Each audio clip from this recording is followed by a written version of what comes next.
বন্ধুরা, আজকে একটা বিশেষ কথা নিয়ে আসছি। কথাটা হচ্ছে ফেসবুকে যে এখন 3 লাখ ভিউজ হলে তোমার কন্টেন্ট মনিটাইজেশন দিবে, সেই বিষয়ে কিছু বলবো। তো ভাই আমারও দিয়েছে, এই যে তোমরা স্ক্রিনে দেখতে পাচ্ছ, এই যে দেখো কন্টেন্ট মনিটাইজেশন 3 লাখ ভিউ না হলে দিবেন।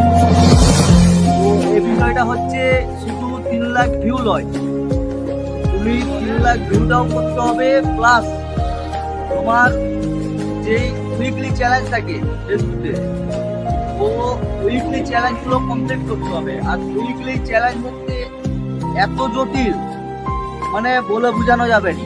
উইকলি চ্যালেঞ্জগুলো এত জটিল, তো ভাই ওইটারও ব্যবস্থা মোটামুটি আমি করে দেবো, কোনো চাপ নেই। তো 3 লাখ ভিউজটা কামানো হচ্ছে সেরকম কিছু ব্যাপার নয়, এটা কামানো যাবে, কিন্তু সিস্টেমে হাঁটতে হবে। সিস্টেমটা তোমাদেরকে বলে দিচ্ছি।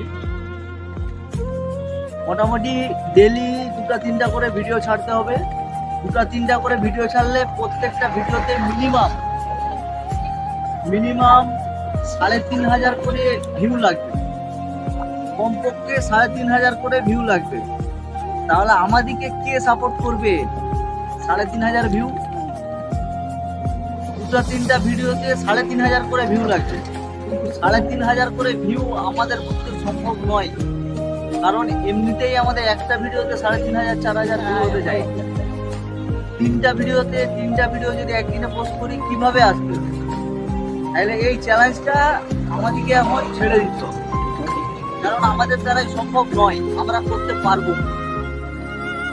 যদিও উইকলি চ্যালেঞ্জটা কমপ্লিট করতে পারি, তো 3 লাখ ভিউজটা করা সম্ভব নয়। অনেক রকম ভাবে আমি চেষ্টা চালিয়ে গেছি, কিন্তু 3 লাখ ভিউজটা আমি কোনো রকম ভাবে আনতে পারিনি। তো একদমই আশা ছেড়ে দিয়েছি। তো তোমরাও আশা ছেড়ে দাও বন্ধুরা, তোমাদেরও আর হবে না। কারণ আমাদেরকে সাপোর্ট করে কেউ 3,500 করে ভিউ একটা ভিডিওতে, মানে এক মাসে উইকলি চ্যালেঞ্জ দিচ্ছে পুরো মাসটার মধ্যে 4 দিন পেরিয়ে গেছে, মাত্র 26 দিন হাতে সময় আছে। ওই 26 দিনের মধ্যে 3 লাখ ভিউজটা কিভাবে আনা যায়? কোথা থেকে আনবে? প্রত্যেক দিন যদি 2-3টা করে ভিডিও ছাড়ি, প্রত্যেক দিন 2-3টা ভিডিওতে 3,500 করে ভিউ আনতে হবে। আর 3,500 করে ভিউ আমরা আনতে পারবো, আসবে না। তাহলে আমাদের উইকলি চ্যালেঞ্জও কমপ্লিট হবে। সেই কারণে আশা ছেড়ে দেওয়াই ভালো। বন্ধুরা, 3 লাখ ভিউজের জন্য আমি কোনো রকম ভাবে হেল্প করতে পারবো না, তার কারণ হচ্ছে আমিও অসহায় হয়ে গেছি, বুঝতে পারছো? কারণ আমাকেও কেউ সাপোর্ট করেনি। তো তোমরাও আশা ছেড়ে দাও, আমিও আশা ছেড়ে দিয়েছি, এইটুকুই বলা, আর কিছু।